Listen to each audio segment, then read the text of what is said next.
Bonjour à toutes et à tous. Bienvenue dans le podcast The French Working Mom.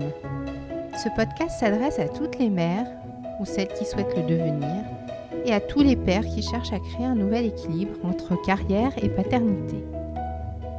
The French Working Mom, ce sont toutes ces femmes qui gèrent leur carrière et qui voient leur vie chamboulée par leur nouveau rôle de mère. Qu'elles aient un enfant ou plusieurs, qu'elles luttent pour en avoir un, qu'elles aient un enfant malade ou handicapé, qu'elles soient en couple ou maman solo. Dans ce podcast, on parle de la vie, des multiples vies des mères qui travaillent, les working moms, de l'envie de s'investir dans son travail, sa maternité, son couple, sa vie sociale et de la difficulté de tout gérer. Comment font-elles pour allier ces rôles ? Comment trouver le fameux équilibre pour être satisfaite de la vie qu'elles mènent ?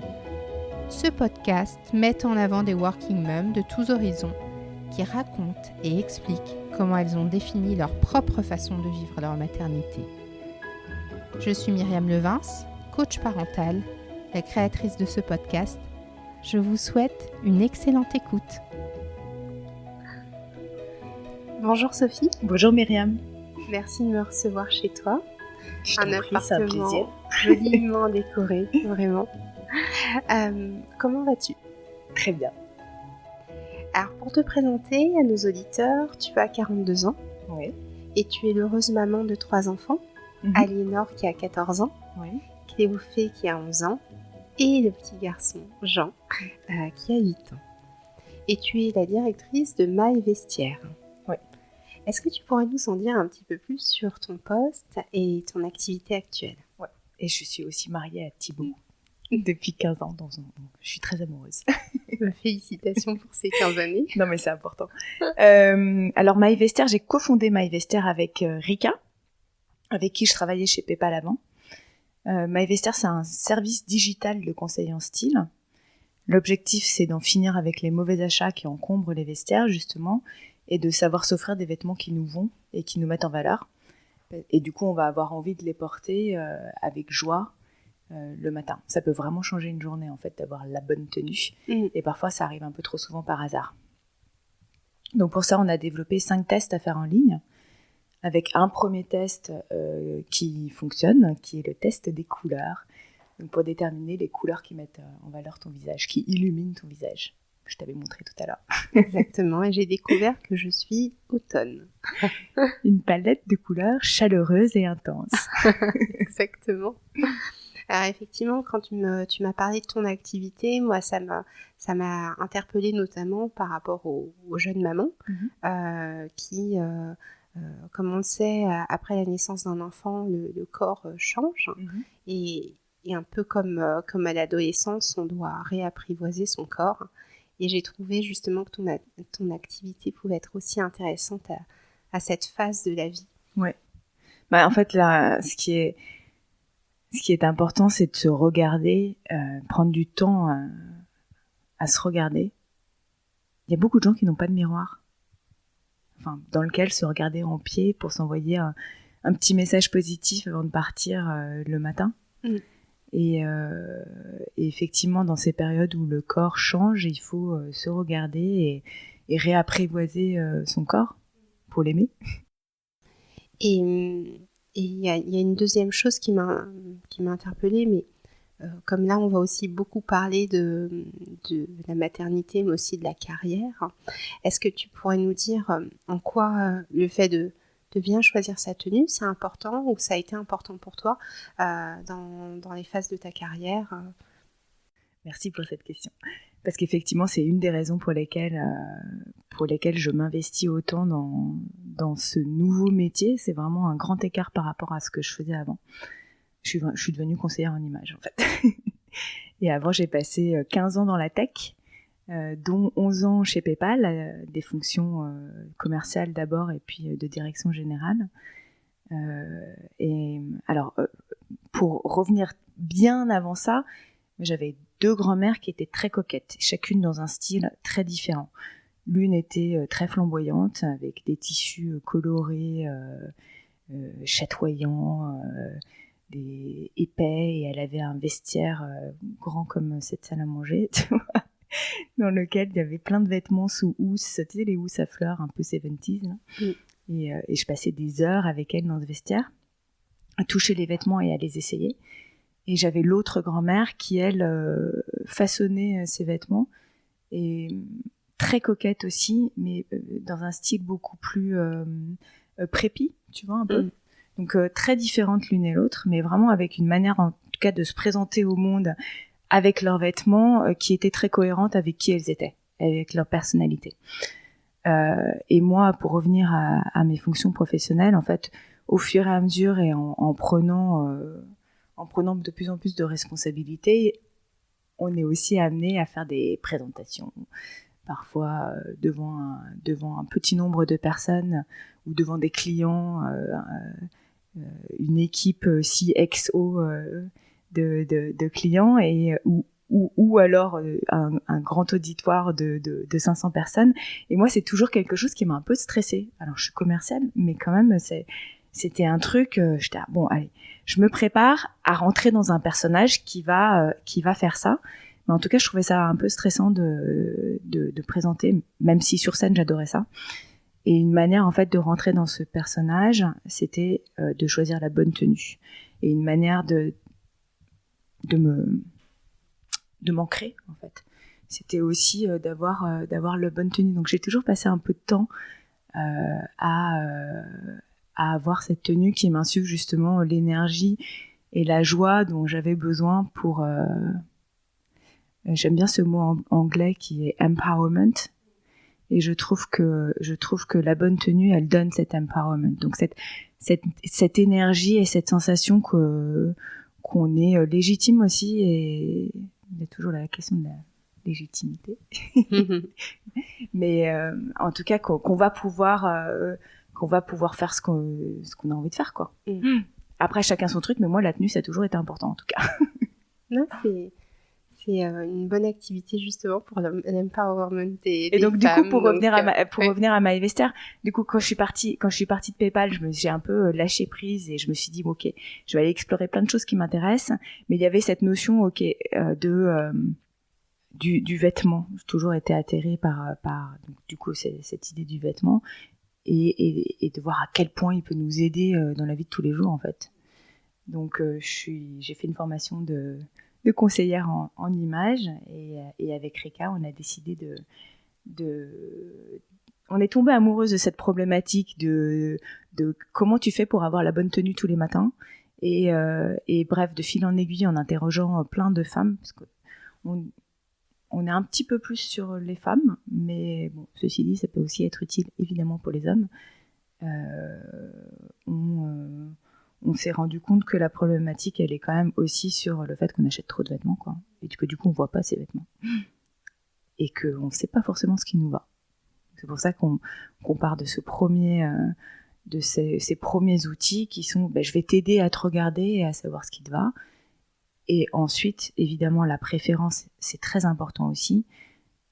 Et c'est pas juste avoir du style, mais pour que ce qu'on reflète avec ses vêtements, ce qu'on dit avec ses vêtements, soit cohérent avec sa vie intérieure, il faut le travailler un petit peu.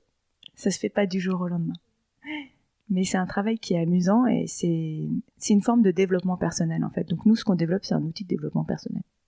Mais en partant de tests factuels, en fait. Regardez-toi, je vais t'aider à comprendre ce qui te va. Et après, je vais t'aider à utiliser les résultats. Effectivement, au travers de ce que tu m'as montré, c'est aussi véritablement une méthode. Ouais. On pose des questions une à une, et dans le bon ordre aussi. Ouais. Et effectivement, je trouve que c'est un bel outil pour réapprivoiser son corps, son style, définir qui on est à tenter, ouais. et ce qu'on a envie de communiquer aux autres. Donc, bon, après, c'est bien de bien acheter aussi. Mais en tout cas, merci pour cette présentation de ton activité. Merci. Alors, dans ce podcast, on va s'intéresser beaucoup à la working mom que tu es. Mais avant ça, j'aurais bien savoir un petit peu plus sur la working girl que tu as été. Je sais que tu as fait une école de commerce. Est-ce que tu pourrais nous en dire un petit peu plus sur ton parcours après tes études et puis surtout nous expliquer l'implication que tu as mis dans tes études, dans ton travail et l'idée que tu te faisais de la carrière? Alors moi, j'ai toujours eu envie d'être actrice. J'ai fait énormément de théâtre pendant, je dirais, de 8 ans à 15 ans. Et du jour au lendemain, j'ai tout arrêté. Parce que j'ai rencontré une femme qui m'avait beaucoup inspirée. Et en fait, c'était sans doute un petit peu bête, mais j'aimais tellement le théâtre que j'avais pas envie d'être jugée sur un truc que j'adorais autant. Et du coup, cette femme avait fait une école de commerce, donc je me suis dit, moi aussi, j'ai envie de faire une école de commerce. Elle avait monté une boîte d'ailleurs aussi. Et cette femme-là, tu l'avais rencontrée dans quel contexte? C'était une jeune collègue de mon père. D'accord. Et en fait, c'était mon père. On habitait en Italie à ce moment-là, et on passait du temps avec les familles. C'était sympa. On était invités avec les familles à faire des trucs avec la boîte de mon père. Du coup, il y avait cette femme qui était là, qui était beaucoup plus jeune que tous les autres. Moi, je te dis, j'avais 15 ans à peu près. Et pour moi, c'était un peu comme une grande sœur, tu vois. Donc elle m'inspirait, quoi. Et je me suis dit, elle a fait une école de commerce, j'aime bien ce qu'elle fait, je la trouve géniale. Après, on était partis en ski de randonnée aussi avec elle. J'aimais bien, tu vois, son côté... je l'aimais bien, quoi. Et donc, je voulais faire comme elle. Je crois que c'était ça. Donc, j'ai fait une école de commerce. Et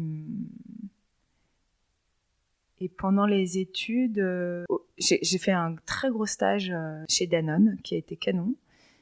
Mais je me suis aussi rendu compte à ce moment-là, donc j'étais sur les biscuits à l'export.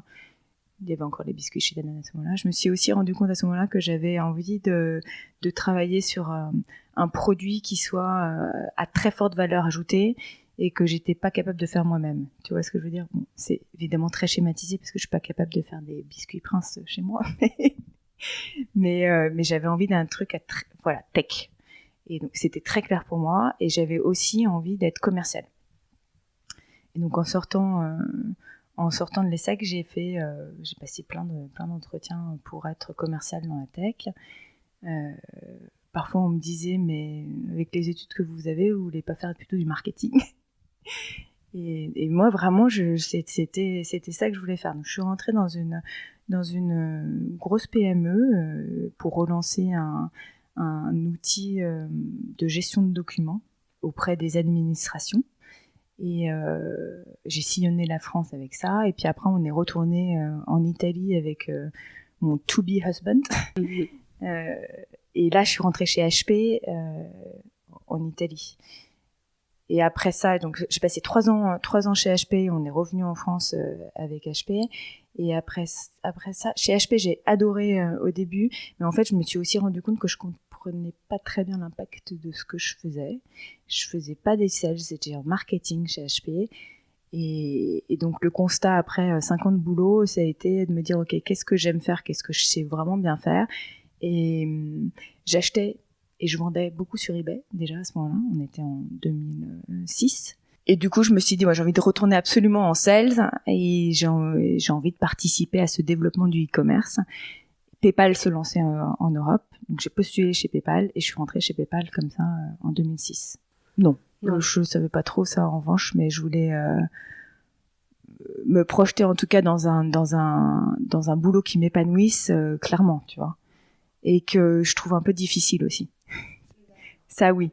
Donc ça a toujours été un moteur. On en parlait un peu tout à l'heure, mais cette notion de se dire que tiens, c'est un peu difficile et du coup je vais rentrer dans un process où je vais lever des voiles, tu vois, les uns après les autres, sur un peu égocentrique aussi d'une certaine manière, Mais je trouve que tu apprends énormément sur toi quand tu fais quelque chose d'un peu compliqué.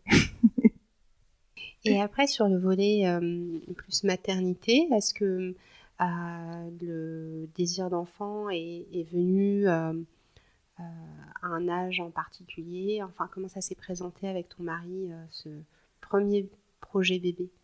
Alors, le désir d'enfant, il a toujours été là. J'ai la chance d'être dans une famille. Je suis l'aînée de 5 frères et sœurs. Et j'ai 16 ans de différence avec mon dernier petit frère. Donc il y a toujours, on est dans une famille où il y aura toujours des enfants petits. et j'ai plein de cousins en plus. Donc j'ai toujours eu envie de, quoi qu'il arrive, d'avoir des enfants.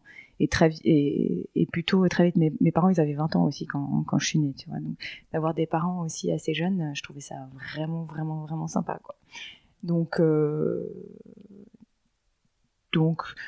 je me suis jamais dit, je vais d'abord faire ça avant d'avoir des enfants, tu vois. Je me suis dit, Aliénor est arrivée, tu vois. D'accord. Voilà. C'était deux pans de ta vie distincts, finalement, t'avançais sur distinct, non, pas distinct, en fait. C'est, moi, je considère que ma vie est riche de plein de volets qui sont imbriqués les uns avec les autres. Et pour le coup, ils sont pas distincts. Et j'aime pas trop cloisonner, tu vois. Ils sont.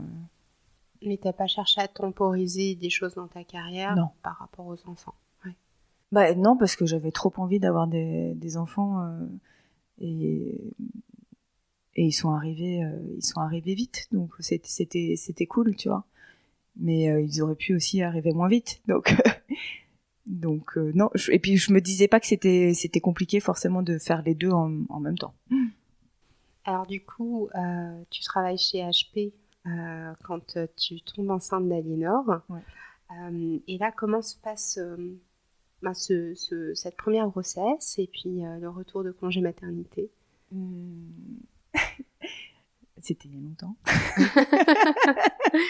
14 ans. À 14 ans. 15 ans même, puisque la grossesse. Comment ça s'est passé? Écoute, au début, j'étais en Italie, au début de la grossesse. Et puis pendant la grossesse, on a bougé en France, donc j'étais en France. Et en fait, je te dis, c'est ce que je te disais, c'est que je commençais à quand même être beaucoup moins intéressée par ce que je faisais et à moins comprendre ce que je faisais aussi. Je travaillais, j'étais la seule en France d'une équipe pan-européenne, et donc les collègues me manquaient, quoi, tu vois. J'étais avant en Italie, j'étais nourrie aussi par les relations qu'on pouvait avoir ensemble, le fait de travailler ensemble et tout. Là, j'étais très seule. Donc après, je suis partie en congé maternité que j'ai surkiffé. J'ai adoré le congé maternité. Ma fille est née en été, tu vois, donc en plus c'était vraiment cool. Et puis je suis revenue au bout elle avait 3 mois et demi, et c'était pareil, tu vois. Ça avait pas changé par rapport à avant. Donc je commençais à me dire, attends, je m'épanouis beaucoup plus dans ma vie de maman de cette petite fille extraordinaire que dans ma vie professionnelle. Et pour le coup, ça a toujours été important quand même pour moi, cet aspect professionnel et plus personnel en fait aussi, ce volet-là de ma vie. Et donc je me suis dit, bon, qu'est-ce que je fais si je m'épanouis pas, en fait? C'est important de s'épanouir, tu vois. Surtout, en plus, encore plus, je trouve, quand t'as un enfant. Parce que si t'es pas avec lui, il faut que tu sois dans un truc qui t'enrichit, tu vois, d'une certaine façon.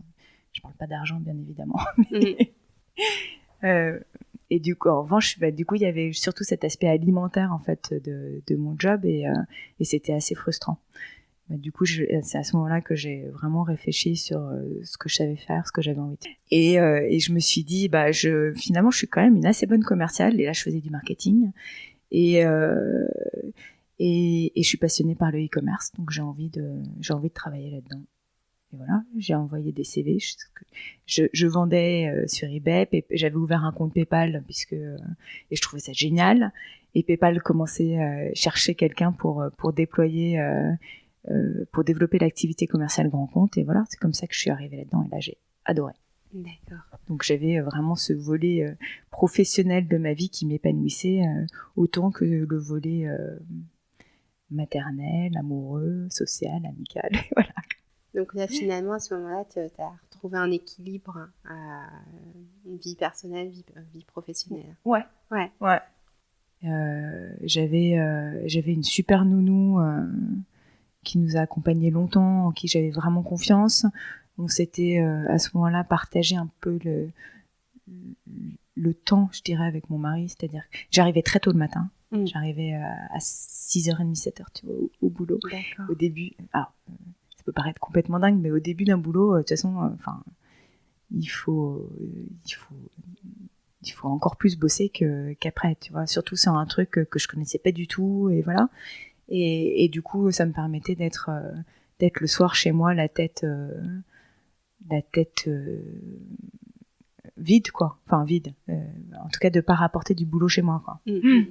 Et puis, il y avait un soir par semaine où c'était mon mari qui lui revenait plus tôt. Mais ça nous correspondait bien, parce que moi, je suis plutôt une lève-tôt, donc ça allait bien, tu vois. Donc, c'était intense, hein. Et enfin, ça l'est toujours. Mais en revanche, c'est bien. Et est-ce que tu as le souvenir d'une journée type, justement, à cette période de ta vie? Alors, PayPal commençait en France, donc les journées, elles étaient très... T'es embauché pour quelque chose, et puis tu fais vraiment plein de choses très différentes, beaucoup plus que ce pourquoi t'as été embauché, c'est génial. Mais je te dis, j'arrivais très tôt au bureau. Il y avait une autre fille d'ailleurs avec qui je m'entends super bien toujours, qui était elle aussi là. Elle avait deux enfants à l'époque, elle en a 4 maintenant. Donc on était toutes les deux hyper tôt au bureau, se prendre notre café. C'était sympa aussi parce que t'es tranquille, tu vois. Et puis après, il y a des gens qui commencent à arriver vers 9h et t'es là, oh, vous êtes déjà là. Mais du coup, tu fais un boulot qui est très différent et beaucoup plus profond, je dirais, dans ces petites heures du matin.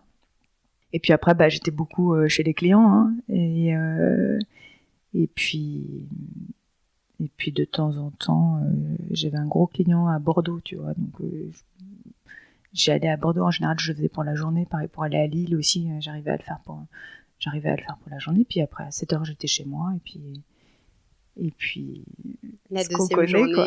Voilà, Ouais, mais j'ai jamais vécu ça non plus comme une deuxième journée pénible, tu vois. C'était au contraire, c'était un autre volet, quoi. D'accord. Un autre volet enrichissant. Ok. Et t'arrivais justement à avoir des moments, y compris dans la semaine, que tu partages avec ta fille, des moments privilégiés? Bon, oui. Ouais. Après, oui, plein. Puis j'en avais qu'un, tu vois, aussi à ce moment-là. Après, au fur et à mesure, avec les enfants qui grandissaient, qui commençaient à aller à l'école, il y avait aussi de temps en temps, je me disais, tiens, là, je vais aller les chercher à l'école. J'ai toujours pratiqué la notion de vase communicant. Je sais pas si tu vois de quoi je parle. De se dire, ok, bon, là, j'ai voyagé cette semaine, je suis rentrée tard, j'ai pas vu les enfants parce qu'ils dormaient quand je suis revenue. Il y avait aussi quand même pas mal de dîners ou d'événements un peu le soir. Et du coup, je vais les chercher à l'école, tu vois. D'accord. Ou je les amène au poney le mercredi matin. D'accord. Donc il y avait cette liberté entre guillemets de te dire là j'ai suffisamment donné, donc je m'accorde aussi de prendre un peu plus de temps pour les enfants sans prêter attention au regard des autres, au jugement des autres. Alors pas complètement.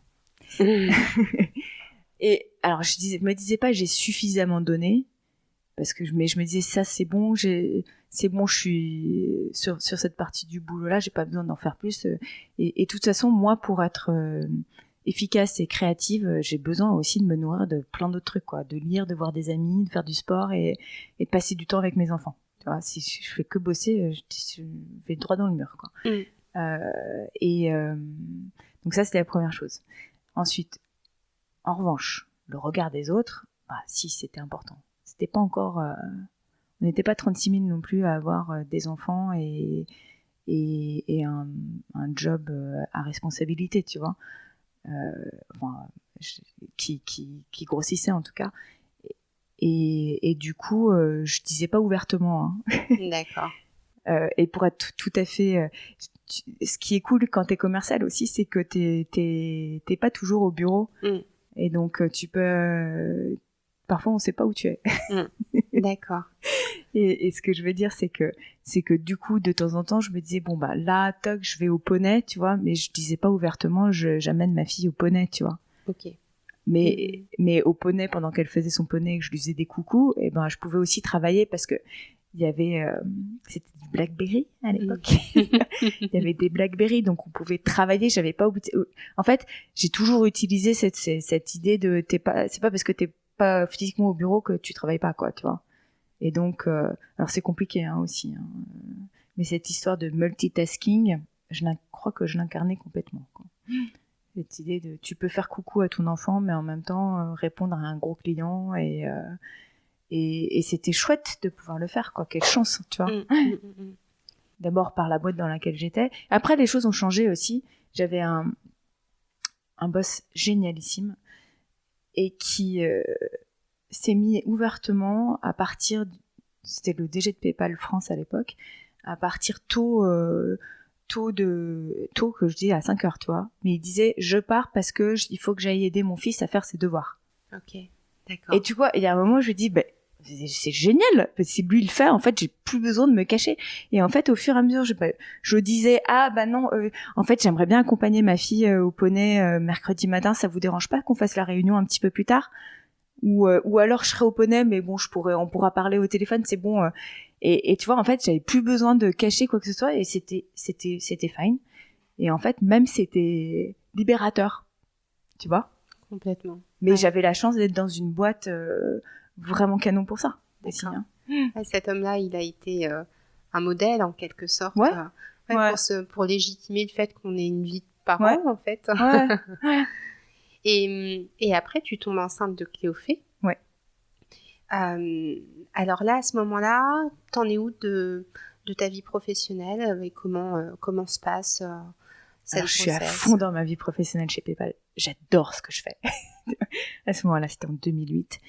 Et j'ai commencé à signer des gros clients dans le top 10 du e-commerce. Donc vraiment, j'adore ce que je fais. J'adore mes collègues, j'adore tout. Donc je me dis, bon, c'est cool, tu vois, ce deuxième petit bébé, mais je vais continuer à bosser pendant mon congé maternité, tu vois, parce que j'adore trop ce que je fais.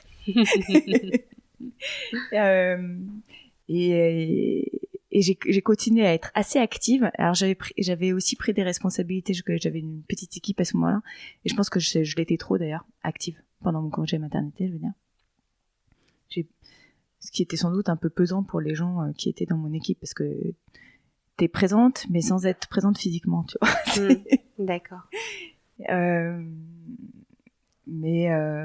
Donc je suis revenue, j'étais pas du tout déconnectée de mon job, tu vois.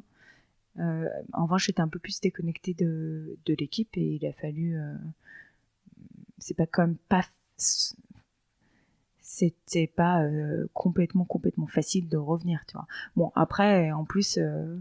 Même si j'étais à fond dans mon job, j'étais aussi à fond dans ma vie de maman. Pareil, le deuxième congé maternité, j'ai adoré. J'ai pu passer plus de temps aussi avec ma fille aînée. Ma deuxième fille, Cléophée, était hyper facile, un amour de petit bébé, tu vois. Enfin, et pareil, c'était l'été. Enfin, c'était des super beaux moments, tu vois. Mais et encore une fois, je suis pas perfectionniste, et donc, c'était OK si ma fille avait pas forcément le bon truc et, tu vois, la bonne tenue le matin, pour le coup. D'accord, OK. Ouais. Ou si elle prenait encore pour le dîner la même chose que, à nouveau, des pâtes. Enfin, tu vois, c'était OK. OK, ouais, ça t'a aidé, justement. Effectivement, on parle souvent du 80-20. À mettre en place chez les femmes, justement, pour sortir du perfectionnisme à tout prix qui génère beaucoup de charge mentale. Toi, finalement, tu l'as mis en application dès le départ? Oui, après, j'avais aussi toujours cette super nounou, hein, quand même. D'accord. Donc, qui t'a beaucoup aidé. Bah oui, ouais. Et après, l'autre truc important, c'est que je suis hyper maternelle, j'adore les câlins, vraiment, on est proches avec les enfants, on parle beaucoup, mais moi, j'étais pas à me dire, j'ai jamais trop aimé jouer assise sur la moquette avec les enfants. Je vais peut-être me flageller un petit peu, mais ça m'ennuyait un petit peu, ou d'aller au parc, tu vois, aussi. Bon, du coup, en fait, ces trucs-là qui m'ennuyaient un peu, et moi, je les faisais pas. C'est pas moi qui les faisais, en tout cas. Pour partager d'autres bons moments. Pour partager d'autres bons moments, tu vois. Donc, voilà, quoi. C'était pas... ça t'allait. Mais ça t'allait, ça te convenait. Ça allait, ça convenait, et puis et ça... J'ai pas l'impression que ça nuit à la relation qu'on a. Donc, et ça a toujours été important de passer aussi du temps avec mon mari, de continuer à avoir des amis, à passer du temps avec les amis, à faire la fête, tu vois. D'accord, ouais. Donc effectivement, tu t'es pas laissé absorber par une seule facette de ta vie. Tu as continué à garder aussi une vie sociale, une vie de couple. Oui, alors avec rien qui était comme sur des roulettes, rien sur des roulettes. mais si, et après on est aussi c'était BlackBerry et puis après c'est passé à l'iPhone, tu vois, quand même il y avait plein d'outils qui permettaient de gérer les trucs à distance, tu vois, aussi de faire des courses à distance, de faire tous ces trucs en fait du quotidien qui sont vraiment facilités quand même par rapport à je passais pas de temps dans un supermarché, tu vois, le samedi aussi, donc... T'as vraiment utilisé la technologie aussi pour t'aider. Ouais, ça a été un soutien. Ouais. Tu vois, il y avait des petits trucs, quand je partais en voyage, j'envoyais... il y avait un outil qui permettait d'envoyer des cartes postales avec une photo de toi aux enfants. Mais ils adoraient. Et puis en plus, ils le recevaient, parfois j'étais pas encore rentrée. Ah oui, mais oui, parce qu'en fait, la carte postale, tu l'envoyais pas de San Francisco. Elle partait de Paris pour aller à Paris, donc elle est arrivée du jour pour le lendemain. Ah, génial. Des petits trucs, tu vois, comme ça. Et du coup, quelques années plus tard, tu tombes enceinte de Jean. Et là, je crois que tu as une petite anecdote sur la façon dont ça s'est présenté. Oui, alors c'était un moment un peu de transition professionnelle. Donc ça faisait quelque temps que j'étais dans le même job et que je commençais un petit peu à m'ennuyer. Du coup on était en pleine discussion chez PayPal sur la prochaine étape, ce que j'allais faire. Et que c'était donc pas une période c'est jamais des périodes très très très très faciles. Et donc j'étais sur un projet un peu transitoire, hyper intéressant, avec une boîte qui était à Copenhague. Et je sentais les trois trucs. Je fais mon test de grossesse à Copenhague d'ailleurs. Donc j'étais enceinte de Jean. Et en rentrant de Copenhague, quelques heures après, un des responsables de l'Europe m'appelle et me propose de prendre la tête de PayPal sur la région scandinave. Donc voilà, donc ça impliquait plein de choses, comme tu peux imaginer, dans mon équilibre. Tout à l'heure, je t'ai dit que c'était pas très équilibré, mais enfin là, pour le coup, je disais waouh, c'était... J'avais presque mon test de grossesse dans une main et donc lui au téléphone qui me propose de prendre, c'était génial, hein, mais la direction de la région scandinave. Donc je lui ai dit ok, tu me laisses un peu réfléchir et je reviens vers toi. Donc j'en ai parlé avec mon mari et en fait j'avais très envie de le faire. C'est pour le coup un gros challenge.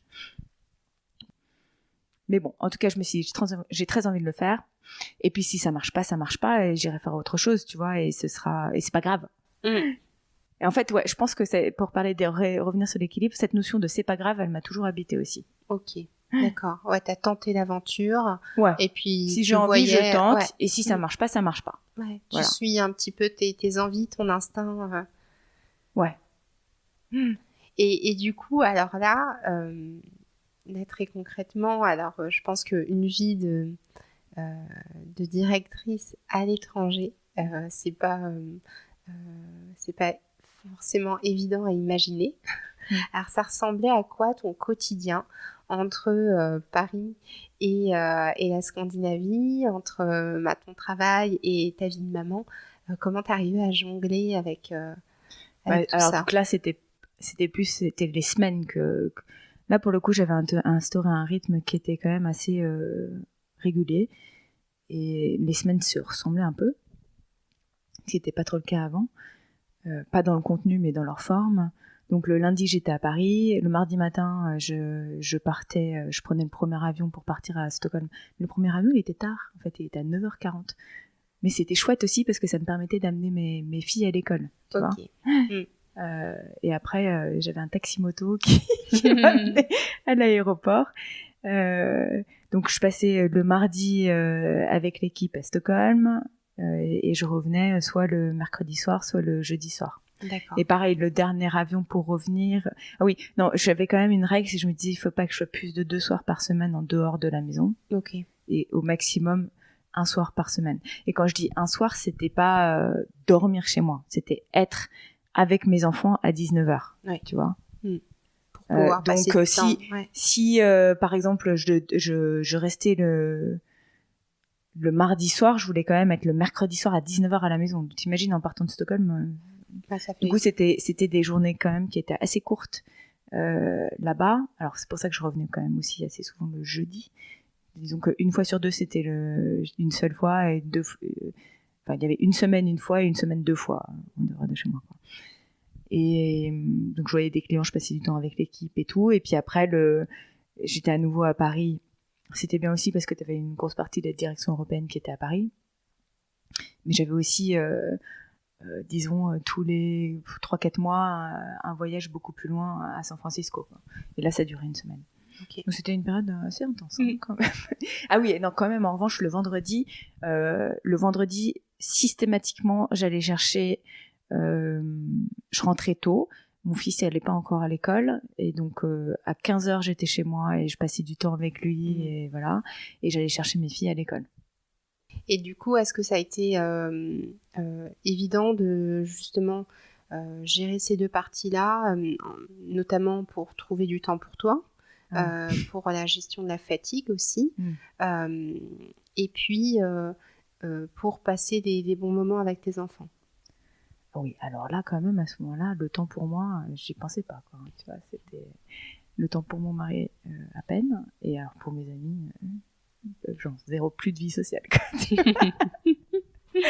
Donc non, j'étais un peu quand même déconnectée, je crois, de mon corps.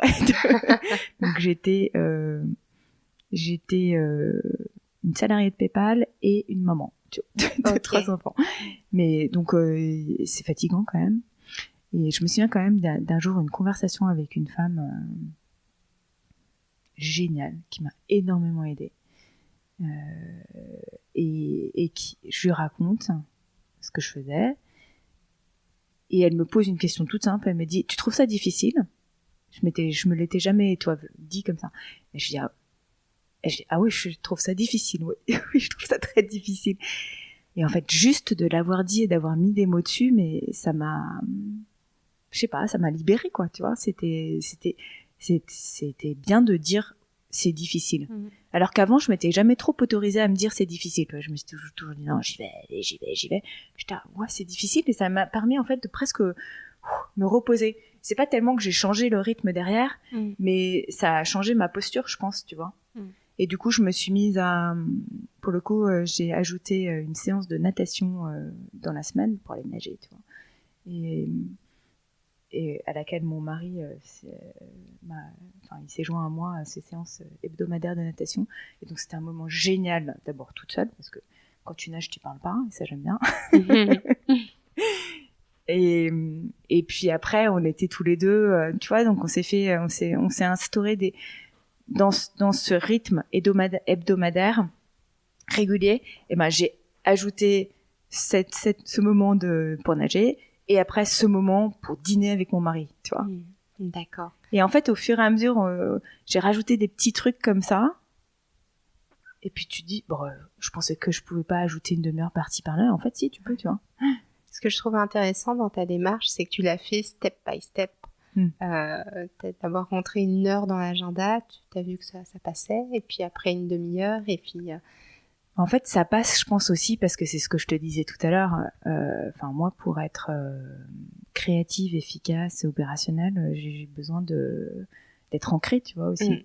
Et être ancrée, ça veut dire passer du temps pour moi, passer du temps avec les gens que j'aime, et qui sont pas que mes enfants, quoi. Qui sont évidemment mon mari, mais mes amis, rencontrer de nouvelles personnes, tu vois, te nourrir, quoi. Et puis passer du temps toute seule. Je suis assez introvertie et j'aime bien me ressourcer juste en lisant, voilà. En te retrouvant seule en avec me reconnectant, toi-même. Tu vois. Oui. Parce que sinon t'as la tête d'un côté et le corps de l'autre, quoi. Non, mais je pense que c'est important de le dire parce que les journées font 24 heures et il y a beaucoup de femmes qui peuvent, comme tu l'as fait à un moment de ta vie, se concentrer sur une ou deux facettes de leur vie, mais qu'en fait, on a besoin aussi d'autres choses pour être pleinement soi-même. Et on apporte d'autres choses aussi quand on peut se ressourcer par ailleurs. Donc je trouve que ta démarche aussi, elle est intéressante.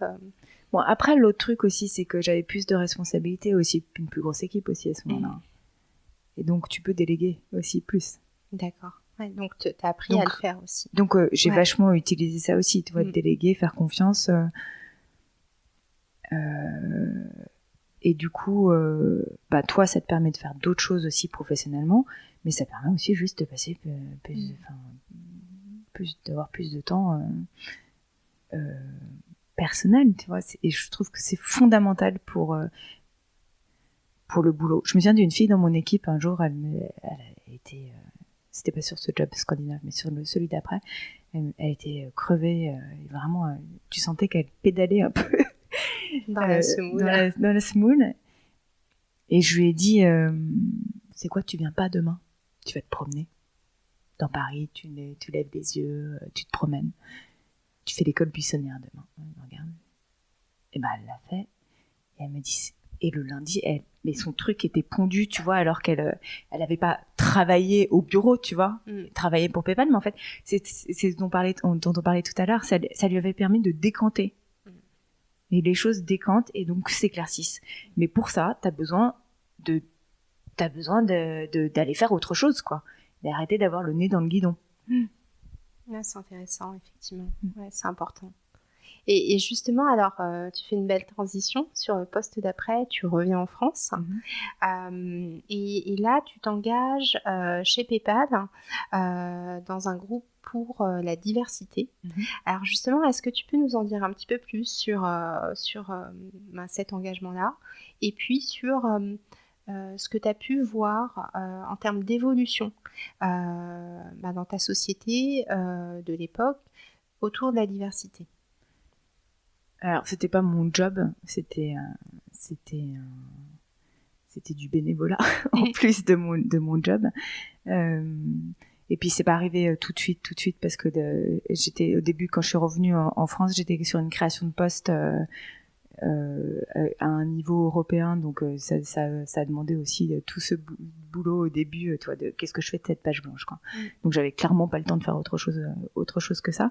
Mais après j'ai pris j'ai pris du coup la direction avec une autre jeune femme de Diversity and Inclusion pour l'Europe. Pour plein de raisons différentes dont on parlera si tu veux après. Mais pareil, ça c'était une page blanche au début. Alors il y avait déjà eu des choses qui avaient été faites, notamment au niveau du groupe eBay, parce que PayPal a fait partie du groupe eBay jusqu'en 2015. Et après il y a eu le spin-off. Mais en tout cas, c'était quand même une page blanche et on s'était dit il faut absolument qu'on travaille avec justement de manière diverse et que l'équipe elle soit pas juste composée de femmes. Donc on s'est dit faisons rentrer des hommes aussi dans ce groupe de réflexion sur. L'idée c'était comment est-ce qu'on fait pour aider les femmes à avancer dans leur carrière et qu'il y ait aussi plus de femmes à des niveaux de responsabilité, à tous les niveaux de responsabilité, tu vois. Et donc on a fait des choses assez concrètes, hein, honnêtement au début. Hein, on a fait un premier atelier sur les biais cognitifs, hyper intéressant. Et on était, en fait, on voulait que les choses soient sur la table, qu'elles soient clairement énoncées. Pour que les choses avancent, il fallait que ça devienne que chacun des employés de PayPal les comprenne intimement à son niveau, tu vois. Et puis c'était pas que la diversité homme-femme, hein, c'était la diversité dans toute l'acception du terme. C'était lié au fait que en fait on est tous j'enfonce des portes ouvertes, mais on est tous différents et uniques, et pour qu'une stratégie soit solide et exécutable d'un point de vue opérationnel, il faut qu'elle soit riche de plein de points de vue différents. Et du coup, l'idée, c'était, on veut avoir le point de vue de tout le monde, quoi, tu vois. Il faut, viens, c'est la pub de McDonald's, quoi. Viens comme tu es. Alors, évidemment, il y avait quand même des groupes d'un point de vue général, sur lesquels on voulait travailler. Donc, il y avait évidemment le groupe des femmes, il y avait le groupe LGBT, tu vois, il y avait plein de groupes différents, parce que c'était ces groupes qui, en fait, mettaient un peu comme un masque quand ils venaient au bureau, quoi. Ils disaient, non, mais mets pas ton masque, en fait. Comment est-ce qu'on fait pour que ces gens ne mettent pas leur masque, tu vois ? Et du coup, qu'est-ce que tu as vu évoluer aussi au fil des années et au travers des actions que vous mettiez en place au travers de ce groupe-là chez PayPal? Déjà, concrètement, enfin, les chiffres je connais pas les chiffres maintenant parce que ça fait 2 ans que je suis partie de PayPal, mais les chiffres ont quand même changé et évolué. Mais je pense que c'est surtout d'un point de vue culturel que les choses... Enfin, moi j'ai vu les choses changer au cours de ces 11 ans chez PayPal, tu vois. C'est-à-dire qu'au début, je pouvais avoir des gens qui me demandaient systématiquement comment tu fais pour gérer ta vie, comment tu fais pour avoir ce job et avoir 1, 2, 3 enfants en fonction de là où j'en étais. Et c'était presque un jugement de valeur. Tu dois pas bien t'occuper de tes enfants. Tu vois, j'avais des gens qui disaient ma femme a choisi, elle, de s'occuper de ses enfants. Je dis, moi aussi je m'occupe de mes enfants, en fait. C'est pas que j'ai choisi de ne pas m'occuper de mes enfants, tu vois. C'était pas du tout ça l'idée. Et ça, après, enfin, toi, le mindset avait complètement changé de ce côté-là. C'est-à-dire qu'on se disait pas que parce que tu travaillais et que tu avais un job à responsabilité, c'est parce que tu avais choisi de déléguer, en fait, la gestion, entre guillemets, de tes enfants à quelqu'un d'autre, tu vois. Pas du tout. Et puis après, je pense qu'il y avait aussi des réflexions un peu plus machistes, entre guillemets, qui pouvaient avoir cours avant et qui après, au fur et à mesure, je pense que les gens se sont rendus compte, mais hommes et femmes, que c'était pas normal et que du coup on pouvait pas dire certaines choses. Alors quel du type oh, you're gonna have a woman boss, tu vas voir un manager, une femme comme manager. Oh mon pauvre, tu vois. C'est hyper compliqué, tu peux pas savoir, je suis un mec, moi, c'est quand même compliqué d'avoir une boss, tu vois. Alors c'était bien aussi qu'elle soit dite, tu vois. Mais pour que les choses évoluent, il fallait qu'elle soit sur la table et qu'elle soit dite, tu vois. Et ça a permis de passer à autre chose, en fait. Ouais, et du coup, s'adresser au cœur du problème, tu vois. Parce que, enfin, je te racontais, mais avec un mec de mon équipe, on avait eu une vraie conversation où vraiment il m'avait sorti que c'était un problème pour lui d'avoir une boss. À partir du moment où il l'avait sorti, et on en reparle encore, les choses ont complètement changé. Mais complètement, tu vois. Et la confiance s'est instaurée des deux côtés et ça partait d'une base solide, quoi. C'est-à-dire que, ok, bon, là, tout est sur la table, il n'y a rien de caché, donc on peut avancer. Tu vois. Et donc ce workshop sur les biais cognitifs, ça a été mais vraiment vachement bien pour ça. Et j'encourage tous ceux qui ne l'ont pas fait à le faire.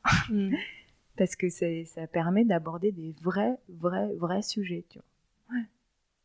Et toi, du coup, qui as aussi travaillé à l'étranger, est-ce que tu as trouvé qu'en Suède, au Danemark, il y avait une approche, enfin un rapport différent entre les hommes et les femmes au travail? J'ai du mal à répondre à cette question, parce que si tu lis plein d'études, ils sont super avancés sur le sujet. Je pense que c'est vrai, enfin, il suffit de regarder le gouvernement de Sanna Marin en Finlande, tu vois. Et puis, il y a cette notion du congé maternité partagé qui est assez importante. Donc, les hommes partent en congé maternité souvent 6 mois, paternité, pardon, souvent 6 mois. Donc, c'est partagé avec la maman de leur enfant. Après, moi, j'ai vu juste une lorgnette, tu vois. Donc, tu vois, moi, par exemple, j'étais sur un contrat français, mais je voyageais là-bas. Quand je suis revenue de congé maternité pour mon fils, Jean, en Suède, donc j'y allais toutes les semaines, il avait 4 mois. Donc, j'étais pas une très bonne mère, tu vois, là-bas. C'était un truc que je pouvais pas non plus trop en parler, tu vois, d'être là alors que ton fils a 4 mois. Bon, déjà, c'est comme tu peux imaginer, c'était un peu dur, quoi. Mais émotionnellement. Mais c'était pas forcément très bien vu, quoi.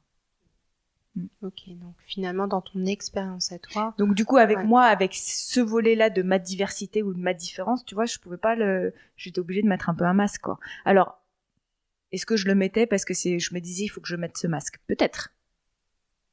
C'est possible. Mais cette notion de maternité là-bas, elle est quand même... elle est différente. Enfin, moi, ils me le disaient, les gars. Ils me disaient, mais tu sais, chez nous, les enfants sont rois. Moi, c'est pas du tout... Enfin, c'est pas très français, quand même. Enfin, je trouve. Mais qu'est-ce que ça voulait dire, les enfants sont rois? Ils peuvent tout faire. C'est-à-dire qu'ils peuvent... ils me le disaient en rigolant, mais... ils viennent tout le temps avec toi, au resto, avec les enfants, et tu vois. Et puis, donc, tu passes beaucoup de temps avec eux sur les 18 premiers mois. Et puis... s'ils font un caprice, tu leur laisses faire le caprice. Mais qu'est-ce que ça voulait dire pour la femme? Est-ce que du coup, sur ces 18 premiers mois, les femmes restaient plus à la maison? Ah oui, oui. Ouais. D'accord. Bon, malgré tout, le congé maternité, c'est plus les femmes qui le prennent enfin, une plus grosse partie, les femmes que les hommes. Et bon, après... moi, j'ai quand même j'ai rencontré pas mal de gens avec des postes à responsabilité. Il y avait quand même beaucoup plus de mecs que de femmes, quoi. Tu vois, donc oui, il y avait plein de trucs très bien qui évoluaient. Et tu vois, quand même, je pense que il y a quand même un meilleur équilibre, notamment dans cette histoire de charge mentale là-bas. Mais dans les faits, ça changeait pas l'environnement de travail. Je connais pas, je me suis pas suffisamment. C'est après, tu vois, que j'ai pris aussi des responsabilités sur les notions de diversité, inclusion, et je me suis pas trop, j'avais pas le temps non plus, moi, de me pencher trop sur ces questions-là, tu vois. Non, mais c'est intéressant d'avoir ton retour sur ton expérience à toi. Mais moi, je me suis pas, enfin, j'ai rencontré quand même après des femmes, mais il y a encore du boulot à faire dans tous les pays, quoi. Et surtout, rien n'est gagné. Rien n'est gagné. C'est pas parce que t'as avancé sur un point que tu peux pas revenir en arrière. Enfin, il y a plein, malheureusement, d'exemples pas cool, quoi. Donc, faut pas lâcher l'affaire, il faut continuer à être très vigilant par rapport à ça, quoi. En 2017, tu opères un virage à 360 degrés et tu te lances dans une aventure entrepreneuriale avec justement MyVestiaire. Alors, est-ce que tu peux nous raconter ce qui s'est joué à cette période de ta vie et ce qui t'a donné l'envie de te lancer? Alors, MyVestiaire, ça fait pas longtemps, ça fait 6 mois, mais à cette période de ma vie, donc j'étais dans cette période de transition professionnelle dans laquelle j'avais déjà été avant, c'est-à-dire que ça faisait 3 ans que j'étais sur mon job, enfin 3 ans et demi même, je pense, que j'étais sur mon job et que du coup j'avais envie de changer. Alors c'était une création de poste, donc il avait énormément évolué, mais là j'avais vraiment envie de faire quelque chose de différent. Il y avait une réorg chez PayPal, une nouvelle DG qui est arrivée, pour l'Europe, et puis il y avait plus de place pour moi, quoi. Donc dans cette nouvelle organisation, et ça a été dur à encaisser. Donc je pense que j'avais tellement donné sur plein d'aspects pour PayPal, et notamment sur les aspects, je dirais, culturels, avec cette histoire de diversity et inclusion, que je me suis un peu brûlée, et donc j'ai fait un burn-out. Mais parce que j'ai pas compris, alors que tout était aligné d'un point de vue notamment performance professionnelle, j'ai pas compris qu'en fait j'ai plus ma place, quoi, tu vois. C'était un petit peu ma famille, et donc j'ai trouvé ça, ça a été dur à encaisser, et en fait ça m'a pris super longtemps de me redresser, mais en même temps ça a été aussi une immense chance. parce que ça faisait quand même 11 ans que j'étais dans les paiements. Alors, je suis pas arrivée dans les paiements parce que j'étais passionnée par les paiements. Je suis arrivée dans les paiements parce que je te dis, je voulais participer à ce déploiement du e-commerce, et que il y avait pas 36 000 enablers à ce moment-là. Donc PayPal en était un. Et en fait, ce que j'ai trouvé intéressant dans le paiement, c'est l'histoire que chacun des paiements raconte. Donc derrière, si tu regardes en fait un relevé bancaire, c'est pas du tout ennuyeux. Il raconte une histoire. Qu'est-ce que tu vois ? En fait, tu vois chaque intention, tu vois. Alors c'est la pub, je sais plus si c'est Mastercard ou American Express, j'en sais rien, mais tu vois, c'est chaque moment en fait. Chaque paiement, c'est un moment, et chaque paiement, c'est une intention de faire quelque chose du côté de l'acheteur, mais aussi du côté du vendeur. Et j'ai trouvé ça, et moi, c'est ça que j'ai adoré en fait dans le paiement. C'est toutes les petites histoires que ça raconte, parce que j'adore les histoires. Il y a plein de manières différentes de raconter des histoires. Donc tu peux raconter des histoires avec tes vêtements aussi. C'est ce dont on parlait un petit peu au départ. Ça fait peut-être un petit peu tiré par les cheveux, mais moi c'est sincère. C'est-à-dire que je suis passée de raconter une histoire avec des paiements à raconter une histoire avec des vêtements. Alors je suis pas arrivée du jour au lendemain. Comme on l'a dit tout à l'heure, le vêtement, ça a toujours été très important pour moi. Okay, et j'ai une idée très claire de ce que j'aime porter et ce que j'aime pas porter. Quand j'achète quelque chose, je le mets systématiquement. J'ai vraiment très peu de choses dans mon placard que je mets pas. Mais parfois, comme j'ai une idée très claire, je trouve pas la bonne adéquation entre la forme et la couleur.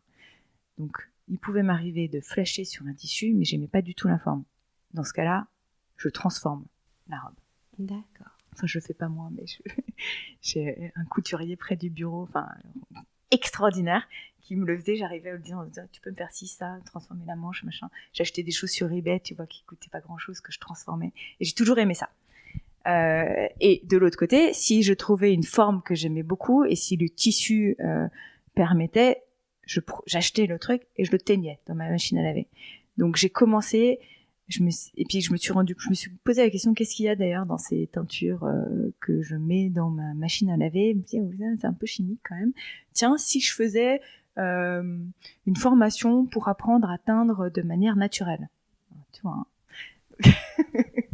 Donc je suis partie faire 1 semaine de formation en Provence, un endroit extraordinaire, ça s'appelle Couleur Garance, hyper joli, super joli village, avec un jardin de plantes tinctoriales, tu vois, un truc sublime.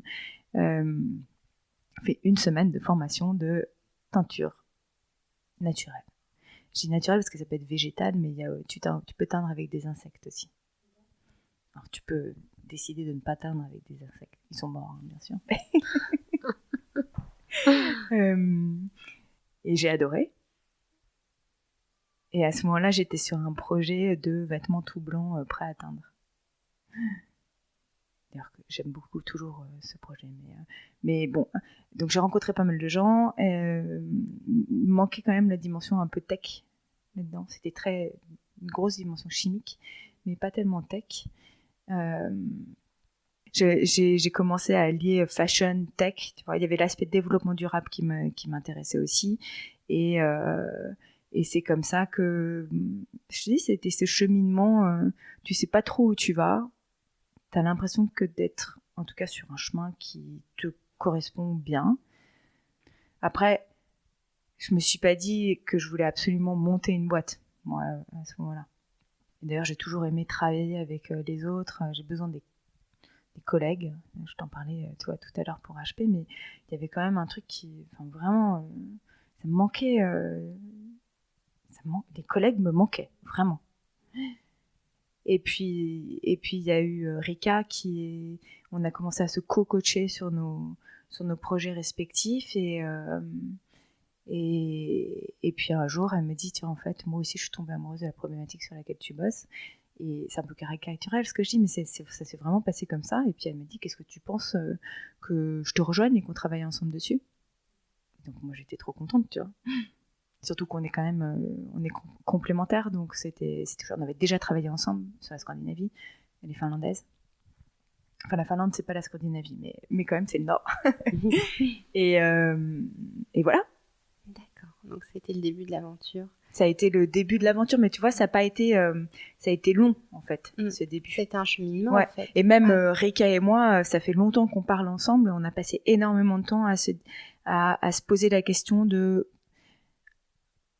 purpose, tu vois, pourquoi nous, qui es-tu, toi, je la connaissais professionnellement, elle me connaissait professionnellement, mais on a passé beaucoup de temps à qu'est-ce qui te drive, c'est quoi tes valeurs, donc on a passé, voilà, vraiment, avant en fait de travailler concrètement sur MyVestiaire, on a passé beaucoup de temps sur ces notions de valeurs. Et ce qui est intéressant dans ton parcours et dans ce cheminement-là, c'est que les briques, tu les avais déjà. Quand tu me parlais de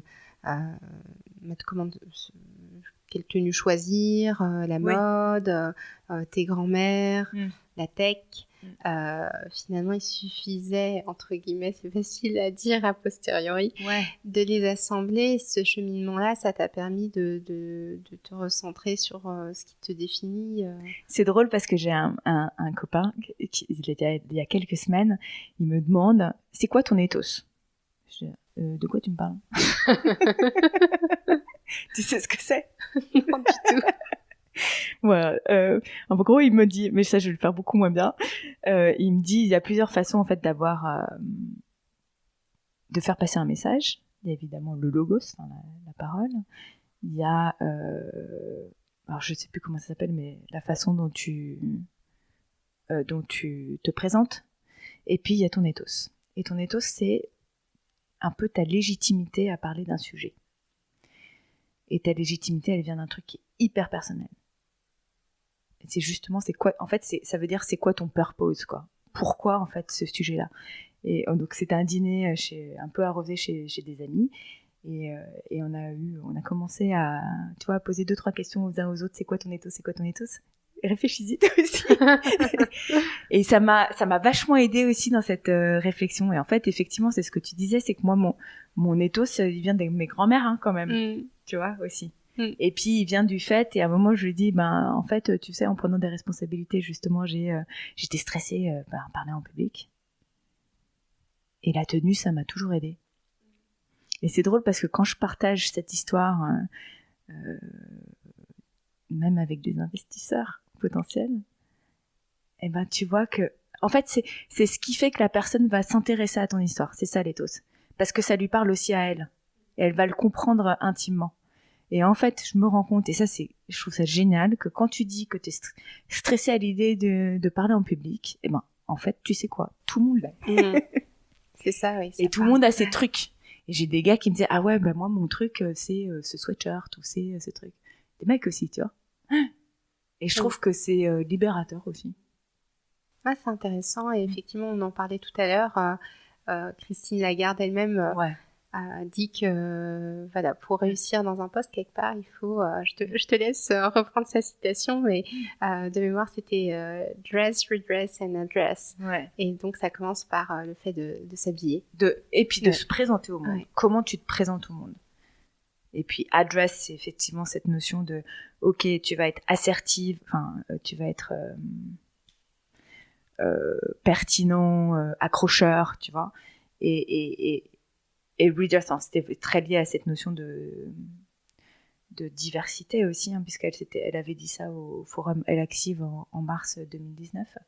Mais c'est aussi, tu laisses pas passer un peu les trucs que tu trouves pas alignés, et voire injustes.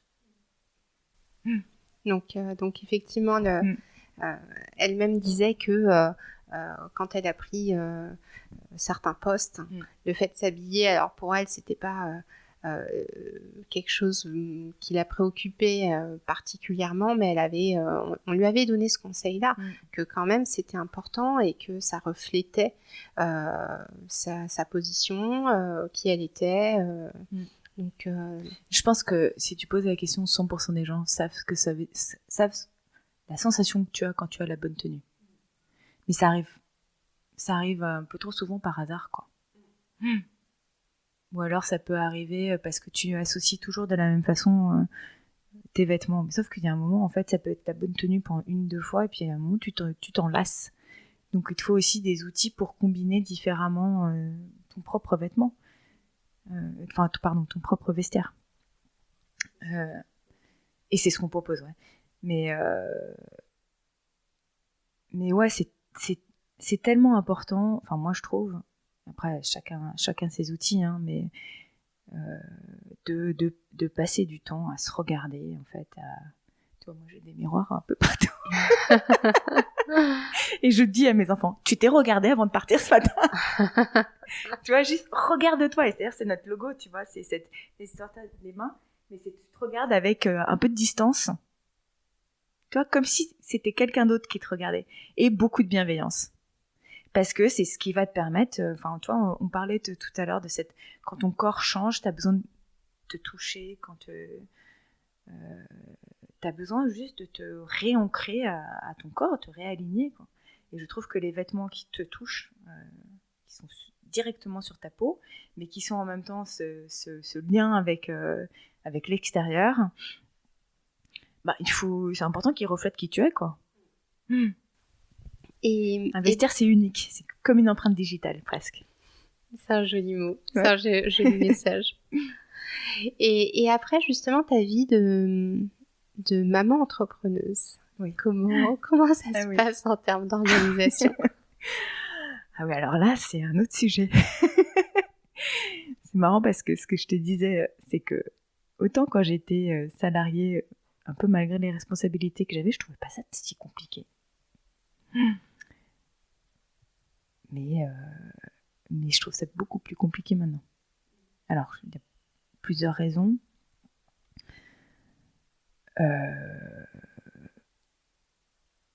Bon, il y a la raison financière, un peu quand même, mais il y a aussi le fait que je travaille beaucoup d'ici, toi, de la maison, que les enfants, maintenant, ils prennent au sérieux ce que je fais, mais tu vois, au début, quand tu es dans tout ce process qui, chez moi, a duré tellement longtemps, de décantation, tu vois, il semble pas productif à l'extérieur, tu vois, ça se voit pas. Puis on a l'impression que tu passes du temps pour toi, quoi. Tu vois. Et donc, si tu passes du temps pour toi, tu peux quand même bien en libérer beaucoup, beaucoup, beaucoup, beaucoup pour tes enfants. Ce que j'ai fait, d'ailleurs, hein, parce que j'ai le mercredi après-midi, tu vois, j'ai commencé à vraiment, pour le coup, avec énormément de bonheur, à les accompagner à leurs activités, à être, vraiment beaucoup, beaucoup plus à la maison. Mais en fait, c'est difficile de revenir en arrière quand même aussi. C'est-à-dire d'en passer moins, quoi. Je trouve ça plus compliqué. En fait, c'est plus compliqué aussi parce que c'est pour eux, quoi. C'est-à-dire que là, je pense toujours à my vestiaire. Toujours. Et parce que c'est un truc qui est personnel et c'est justement cet ethos. Mais ça, il faut que j'arrive à m'en détacher. Alors c'est cool parce que maintenant on est 2, tu vois. Mais c'est un peu mon bébé, tu vois, quand même aussi, hein. Enfin, toi, c'est pareil. Et ça, je trouve ça plus compliqué. Alors qu'avant, même si je voulais pas cloisonner, de facto, je cloisonnais. Je travaillais pas à la maison. Là, je travaillais tout le temps à la maison. En fait, je suis tout le temps en train de faire un truc, quoi, pour my vestiaire. Et j'ai du mal là pour le coup il faut que je m'instaure une discipline par rapport à ça, parce que c'est dur pour les enfants aussi en fait, hein. Tu vois, ma fille l'autre jour m'a dit mais il y en a marre, t'es toujours en train de travailler et tu vois, et alors là c'est cool parce que j'ai des bureaux qui vont être à 2 secondes de chez moi. Là je vais au Neuilly Lab à partir de début janvier, donc je suis vraiment super contente. En plus, ça va être dans un cadre sympa avec des collègues potentiels. Parce que Rika, elle est à Londres. Il va y avoir une bonne émulation, tu vois, aussi. Et puis, c'est tout près de chez moi, donc ça va être simple parce que de faire tous les trucs que tu as besoin de faire et que j'ai plus besoin de faire maintenant parce que je délègue plus trop les... Ouais, tu gères tout de A à Z. Beaucoup plus, quoi. Ouais. Bon, après, les enfants sont plus grands, ils sont aussi super autonomes, tu vois. Vraiment. Je suis hyper fière d'eux pour ça. Mais bon, c'est aussi... Je pense que c'est aussi lié à l'âge des enfants. C'est-à-dire, quand ils sont grands, et j'en suis ravie, mais tu passes du temps avec eux à aborder des sujets qui sont super importants pour eux aussi, hein.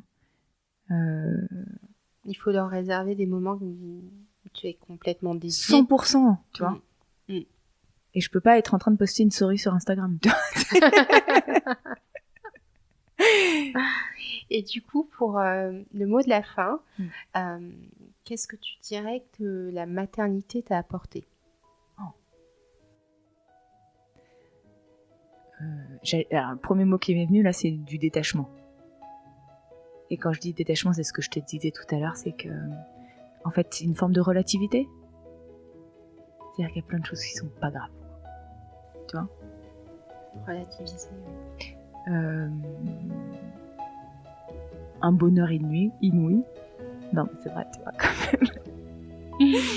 Et puis, cette capacité à se réinventer constamment, quoi, parce qu'ils sont tous, ils ont tous leurs questions, tous leur manière de réagir. Tu vois, c'est ça que je veux dire, du coup, c'est cette capacité à regarder toujours le monde avec un prisme différent, et c'est juste passionnant, quoi.